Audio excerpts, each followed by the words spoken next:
Kenapa saya sepakat sama Ririn untuk sama tokoh Ririn itu untuk udahlah kita bawa pulang aja, kita adopsi aja, dan ternyata blessing disguise-nya adalah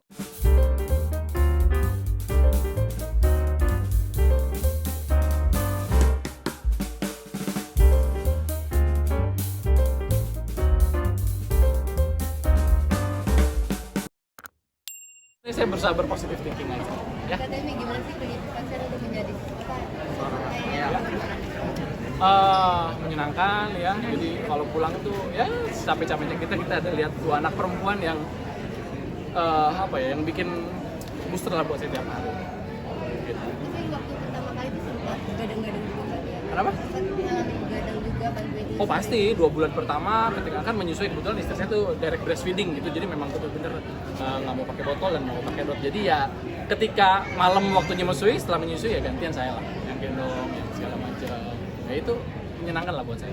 Saya Hendra ini family man, dia punya 1 istri, Ririn, dan di perjalanan Hendra ini kan memang kami berdua ini menunggu hadirnya seorang anak gitu.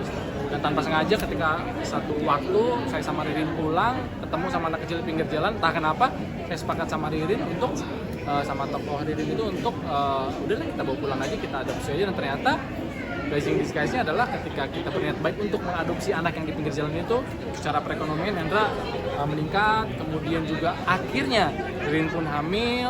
Nah, cerita dimulai ketika anak kandung saya lahir. Disinilah baru Alena tuh menunjukkan bagaimana dia anak Ratu Iblis. Ini film horor. Ya, 7 tahun nggak main film, nggak acting lah ya intinya. Jujur, hari pertama saya grogi, malah kalau nggak salah Pak Sun sempat bilang, "Tem, ini bukan bawain acara gosip atau berita ya, atau berita olahraga ya." Ini istimewa ya Pak. Dan untungnya adalah saya kan sama dia udah kenal lama, kita juga udah banyak project bareng. Akhirnya chemistry kita tuh nggak perlu waktu lama, dan hari pertama syuting 1-2 jam kita udah klik.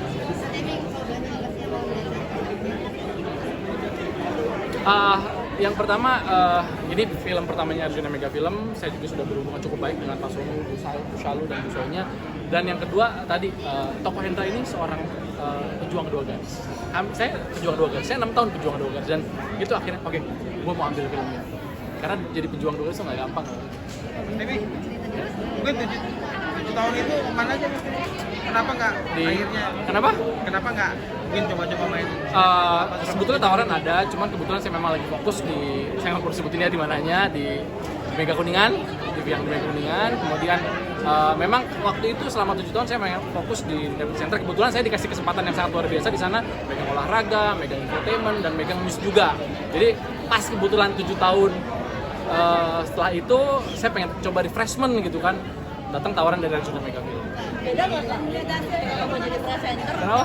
Beda nggak kita? Beda dong, kalau kita jadi presenter kan bagaimana caranya kita menyampaikan informasi sama penonton. Kalau acting kan ya kita harus natural mungkin, dan bersyukurnya adalah saya didirect sama Pak Sonu, lawan main saya ada Ririn, ada Wulan, yang memang secara jam terbang mereka jauh lebih matang gitu. Mas Temi? Tapi kalau sebelumnya enakan mana Mas Temi?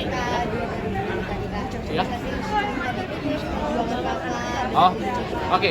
Ngomongin ya, saya sama istri nunggu anak pertama hampir 6 tahun. Semua cara udah kami coba, dari mulai inseminasi sampai akhirnya kita nyoba bayi tabung, dan alhamdulillah tahun ke-6 itu kita dikaruniai keturunan gitu, dikasih amanah sama Allah. Nah, journey 6 tahun itu saya ingin bagikan.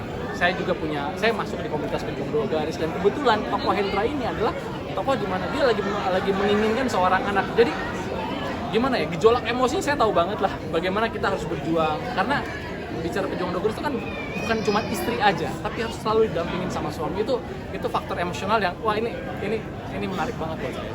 Tahun itu masih waktu nonton berjuang itu menyerah atau seperti apa gitu Mas Temi?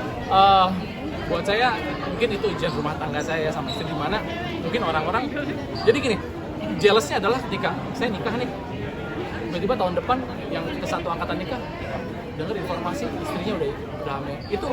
Itu menjadi faktor non teknis yang membuat saya sama istri down secara mental. Tapi itulah buat saya menjadi pejuang 2 garis itu bukan cuma istri aja yang datang ke dokter Objin, tapi kita juga harus diperiksa gitu kan. Kita nggak tahu nih siapa yang bermasalah, istri kah atau saya kah gitu. Dan akhirnya faktor komunikasi lah yang buat saya alhamdulillah tahun ke-6 saya dikasih percaya. Punya anak kayak iblis gimana? Ada satu tawaran, sedang saya pertimbangkan dan mudah-mudahan tahun ini memang akhir untuk